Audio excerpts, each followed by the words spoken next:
Hey, situate myself here. I decided that I want to do a little Bible study on one of my favorite verses in the Bible.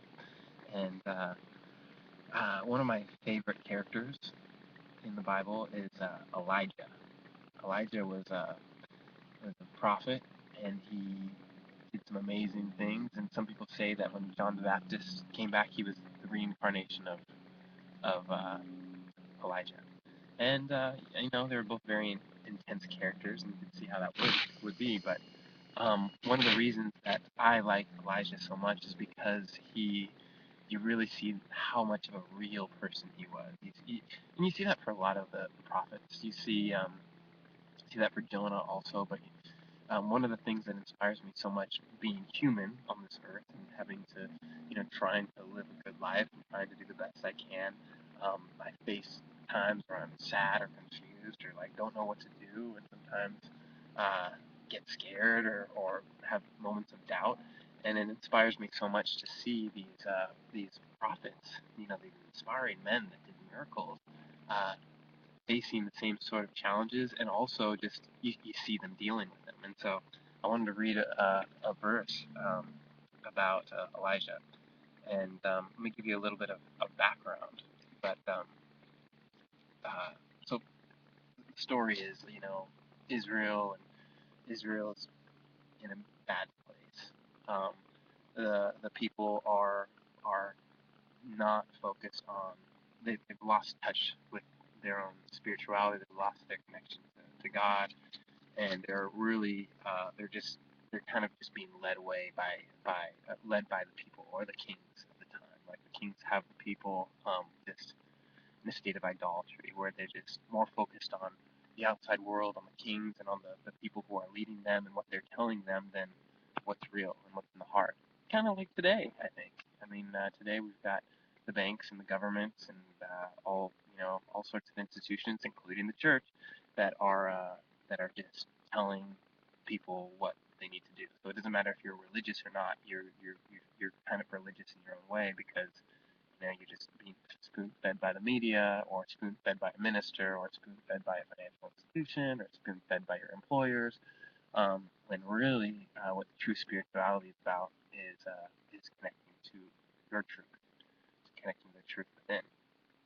And so, at the time this was going on, and Elijah did a freaking miracle. I mean, he came out and he gathered all the prophets of Baal, and he pretty much had a standoff. And he said, "Hey, you know what? You do your miracle, I'll do mine." And it's a great story. It's in First Kings 18. I suggest checking it out. But pretty much, God just shows up, uh, shows proves to Elijah proves to all the people that that there is a God, and that Elijah was a true prophet of God. And they're in this drought for a long time. And as soon as that miracle happened, and all the prophets that were being used to mislead the people at the time were killed, because that's how they did things at the time. And Elijah just knew that the drought was going to end and the rain was going to come. And so it says he goes to so Elijah says, "Go to the king Ahab." Says, "Go eat and drink." This is in 1 Kings 18:41. Elijah says to Ahab, "Go eat and drink, for there is the sound of a heavy rain." So Ahab went off to eat and drink, and Elijah climbed to the top of Carmel, bent down to the ground, and put his face between his knees. "Go and look toward the sea," he told his servant. And he went and looked. There is nothing there, he asked. 7 times Elijah said, "Go back." The seventh time the servant reported, "A cloud as small as a man's hand is rising from the sea." So Elijah said, "Go tell Ahab, hitch your chariots and go down before the rain stops you." Meanwhile the sky grew black with clouds, and the wind rose. A heavy rain came on Ahab, and Ahab rode off to Jezreel. The power of the Lord came upon Elijah, and tucking in his cloak into his belt, he ran ahead of Ahab all the way to Jezreel. So I love this little section here because once again Elijah just has seen God do this major miracle, and he says to Ahab, "Hey, rain's coming, get ready." And then Elijah goes to the mountain and prays, and he looks over and he asks his servant, "Hey, is there any sign of rain?" And the guy's like, "Nope." Praise again. You know, any sign of rain? Nope. And you wonder what he was going through at this time. And when you're praying for something to happen that you know is going to happen, and you can trust that God is going to come through. There's that waiting period where it's just intense because those are the times the doubts come up.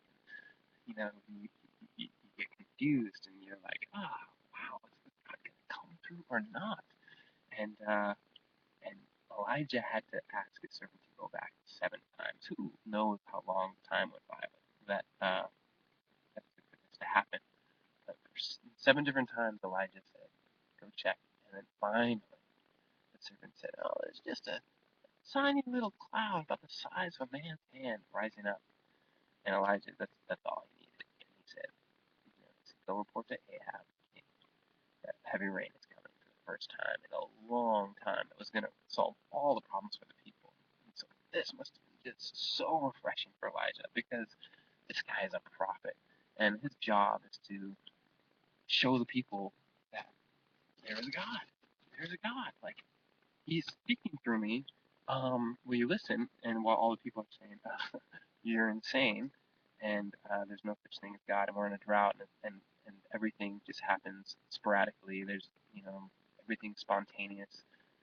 There's no divine order of things. There's nothing like that, and that can be really frustrating. And when you're in that situation, you just want you just want people to believe you. You just want people to you know, yeah, I mean, it makes your job a lot easier once there's some sort of proof, it's like today saying, "Hey, you know what? It's the golden age, like it's coming here. This is the promised time, the last days, and major changes are happening all over the world, and people are waking up, corrupt institutions are falling, and everything's about to change, and many of us might know that that's true. I sure do. But then when you talk to your friends, or people who don't believe that, and you just see them kind of look at you like you're nuts, man, it's disheartening. And so when the proofs start arriving, it just lifts you up. It lifts me up, I should say. And it lifted Elijah up because, like it said here, he tucked in his belt. He tucked his cloak into his belt. He ran ahead of Ahab all the way to Jezreel. So he overtook the chariot. I don't know how old Elijah was. My guess is he was a pretty, pretty tough guy, so that doesn't surprise me that he had it in him.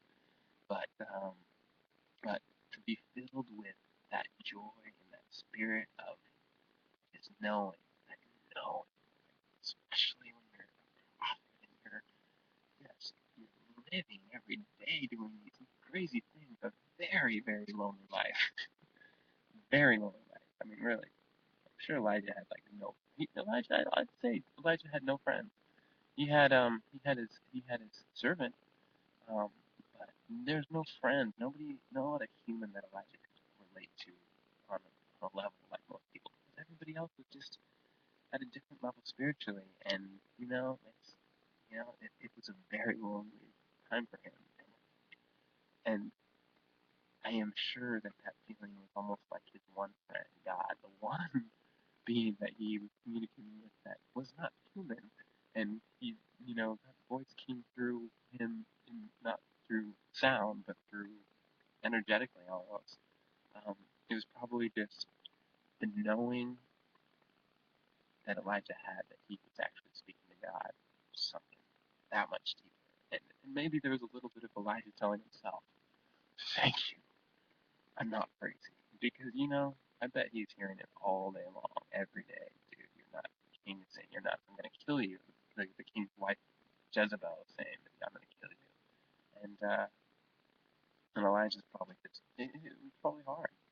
But this was the moment where Elijah was just able to stand up and he took off and he ran all the way to Jezreel to congratulate everyone, I guess. Um, and then the story gets even better. I wanted to hit that too, but I don't have time. So that's it for right now. A little exactly 10-minute Bible lesson on 2 Kings chapter 18, verse 41.